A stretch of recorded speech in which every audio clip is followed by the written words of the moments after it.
ఇలా నాలా ఎంతమంది ఉంటారో కామెంట్ చేయండి వీడియో చూసిన తర్వాత.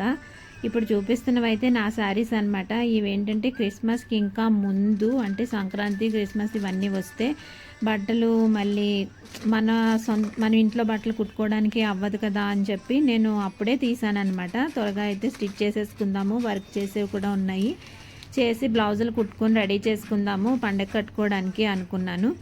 కానీ అనుకున్నట్టు అవ్వలేదనమాట. తర్వాత ఇంకా క్రిస్మస్వి, ఆ తర్వాత సంక్రాంతి, ఇలా బట్టలన్నీ వచ్చేయడం వల్ల నా బట్టలు అయితే పక్కన పెట్టేసుకుని నేను ఇంకా వేరే శారీ కట్టుకున్నాను తప్ప ఈ కొత్త శారీస్ అయితే కట్టుకోవడానికి కూడా అవ్వలేదు. సరే పండగ అయిపోయింది కదా, పండగ టైంలో బాగా రెస్ట్లెస్గా వర్క్ అయింది కదా, ఒక 2-3 డేస్ రెస్ట్ తీసుకుని తర్వాత స్టార్ట్ చేసుకుందాము. ఈసారన్నా ఫస్ట్ నా బట్టలు కుట్టేసుకుని అప్పుడు బయటివి స్టార్ట్ చేద్దాము అనుకున్నాను.